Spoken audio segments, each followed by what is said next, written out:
Hello बच्चों, आज हम पढ़ेंगे लॉ ऑफ डिमांड के बारे में।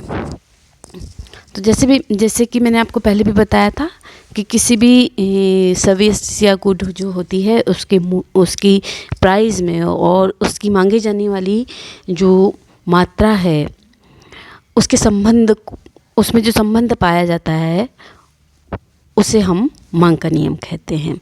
या फिर इसे इकोनॉमिक्स की भाषा में कहें कि अन्य बातें समान रहने पर समान रहने पर किसी भी वस्तु के मूल्य में कमी होने पर उसकी मांग में वृद्धि होती है और मूल्य में वृद्धि होने पर उसकी मांग में कमी होती है। और ये जो विपरीत क्रिया है इसी को मांग का नियम कहा जाता है, क्योंकि यहाँ पर कीमत और मांग की मात्रा के मध्य जो संबंध पाया जाता है के मध्य संबंध होने के कारण जो हमारा डिमांड कर्व है वो नेगेटिव ढाल वाला होता है और बाएं से दाएं गिरता हुआ होता है।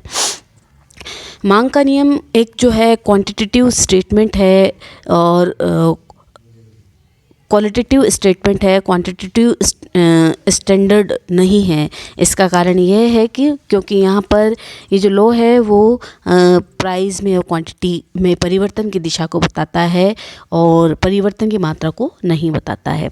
अलग अलग अर्थशास्त्रियों ने अलग अलग परिभाषा दी। इसमें हमारे अर्थशास्त्री थे बिलास, और उनके अनुसार है कि मांग के नियम के अनुसार अन्य बातें समान रहने पर एक निश्चित समय में कीमत कम होने पर वस्तु की मांग अधिक होगी और कीमत अधिक होने पर वस्तु की मांग कम होगी। तो हम कह सकते हैं कि अन्य बातें समान रहने पर किसी भी वस्तु या सेवा के मूल्य में वृद्धि होने पर उसकी मांग में कमी होती है और मूल्य में कमी होने पर उसकी मांग में वृद्धि होती है। अतः वस्तु की मांग और मूल्य में विपरीत संबंध पाया जाता है। तो ये तो हुआ मांग का नियम। अब इसी से संबंधित कुछ ऐसे अजम्पशंस हैं जो डिमांड ऑफ लॉ में आते हैं। तो क्या क्या ये अजम्पशन हैं ये जानते हैं। हमें सबको पता है कि मांग का नियम तब लागू होता है जबकि अन्य बातें समान रहने पर का कथन जो है यहाँ पर क्रियाशील होता है और अन्य बातें समान रहने पर ही यह नियम लागू होता है। तो यहाँ पे कौन कौन से ऐसे अजम्पशन हैं जो कि यहाँ लागू होते हैं। पहला अजम्पशन इसमें ये माना जाता है कि एक कंज्यूमर की जो इनकम है वो एक जैसी होनी चाहिए, समान होनी चाहिए, अर्थात उसमें किसी भी प्रकार का चेंजेस नहीं होने चाहिए। फिर कहते हैं अजम्पशन के तौर पे कि कंज्यूमर की इंटरेस्ट, नेचर और फैशन इनमें किसी प्रकार का चेंज नहीं होना चाहिए। फिर और अजम्पशन ये है कि संबंधित वस्तुओं की प्राइजेस में भी किसी प्रकार का चेंज नहीं होना चाहिए। और अजम्पशन एक ये भी है कि किसी नई स्थानापन्न वस्तु यदि कोई है तो स्थानापन्न वस्तु का जो कंज्यूमर को इस चीज़ की नॉलेज नहीं होनी चाहिए। फिर कि इन फ्यूचर वस्तु की प्राइस में किसी तरह का परिवर्तन की संभावना भी नहीं होनी चाहिए।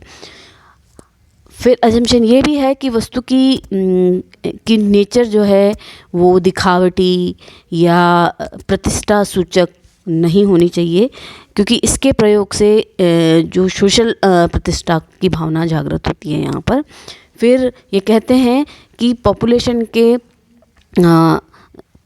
के आकार में, फिर जो हमारी एज है उसकी संरचना में, और फिर ये कहते हैं कि लिंग अनुपात में किसी तरह का चेंजेस नहीं होना चाहिए। फिर कि वस्तु की किस्म में किसी प्रकार का परिवर्तन नहीं होना चाहिए। और हमारे समाज में इनकम और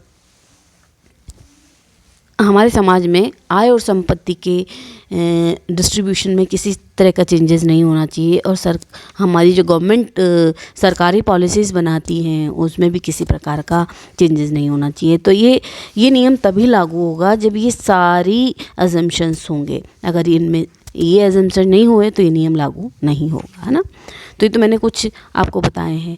अब मैंने आपको बताया कि हमारा जो मांग कर्व है वो हमारी प्राइस में और मांगी जाने वाली मात्रा में विपरीत संबंध होने के कारण जो है ऋणात्मक ढाल वाला होता है ना। और अधिकांश मांग वक्र होते हैं जो कि दाएं की ओर नीचे झुके हुए होते हैं। इसका क्या कारण है मेनली इसका, या हम ये कहें कि मांग के नियम का लागू होने के क्या क्या रीजंस हो सकते हैं, तो जानते हैं कि क्या है। तो मांग का नियम जो होता है, मूल्य उसकी प्राइस और मांग के मध्य विपरीत संबंध को दर्शाता है। और जब किसी वस्तु की मांग बढ़ती है, जब किसी वस्तु की कीमत बढ़ती है तो उसकी मांग कम होती है, और जब यह कीमत कम होती है तो मांग बढ़ जाती है। तो इस कारण मांग वक्र जो है हमेशा दाएं की ओर नीचे की ओर झुके होते हैं। इसके निम्न कारण हैं। इसके निम्न कारण, पहला हमने इससे पहले वाले उसमें पढ़ा था, law of diminishing marginal utility effect के कारण ये होता है। तो ये जो लॉ है वो बताता है कि जब एक कंज्यूमर एक वस्तु के कंज्यूम को इंक्रीज़ करता है तो उससे प्राप्त होने वाली अगली इकाई से मिलने वाली जो उसकी डिमिनिशिंग यूटिलिटी है वो घटती जाती है, और इस कारण से वह उस वस्तु की ज़्यादा यूनिट्स को परचेस करने लगता है या फिर तैयार होता है। और जब उसे कम मूल्य मिले, इसीलिए तैयार होता है कि जब उसको उसके कम मूल्य मिले। और होता यह है कि प्रत्येक उपभोक्ता ज़्यादा से ज़्यादा सेटिस्फेक्शन प्राप्त करना चाहता है, और ये तभी संभव हो सकता है कि जब वस्तु की मार्जिनल यूटिलिटी और उसका मूल्य जो है बराबर हो। ये मैंने आपको पहले भी बताया था कि डिमिनिशिंग मार्जिनल यूटिलिटी क्या है, ये वही है। और वस्तु की सीमांत उपयोगिता और उसका मूल्य ऊंचे मूल्य की दशा में बहुत जल्दी बराबर हो जाते हैं, नीचे मूल्य की दशा में उनको थोड़ी देर बाद या थोड़ा टाइम बाद बराबर होते हैं, और इसी कारण ज़्यादा मूल्य पर मांग कम होती है और कम मूल्य पर मांग ज़्यादा होती है। और इसी प्रकार ये मांग का नियम डिमिनिशिंग मार्जिनल यूटिलिटी पर बेस्ड है। फिर दूसरा मैंने आपको बताया इनकम इफ़ेक्ट। तो जब इनकम इफ़ेक्ट क्या है कि जब वस्तु की जो प्राइस में कमी होने के कारण उपभोक्ता पहले किए जाने वाले जो उसका खर्चा होता है या जो व्यय होता है, तो कुल व्यय में ही अब उस वस्तु की ज़्यादा क्वांटिटी को वो खरीद सकता है। दूसरे शब्दों में हम कहें कि वस्तु की कीमत में कमी होने पर उपभोक्ता उसकी वास्तविक आय में जो है उसकी जो एक्चुअल इनकम है वो इंक्रीज़ होती है, और इसके कारण क्या होता है, उपभोक्ता अपना जो पहले का है उपभोग स्तर को बनाए रखने के लिए पहले की तुलना में उसको कम खर्च करना पड़ता है, और इस प्रकार वस्तु की कीमत में कमी होने पर वो वस्तु का क्रय अधिक संभव हो जाता है। और इसके ठीक विपरीत, वस्तु की कीमत में वृद्धि होने पर उसकी वास्तविक आय में जो है वो कमी होती है। इसके कारण उपभोग वस्तु घट जाती है। ठीक है। तीसरा मैंने आपको बताया इसमें कि सब्स्टिट्यूशन इफेक्ट क्या है, प्रतिस्थापन प्रभाव जिसे कहेंगे।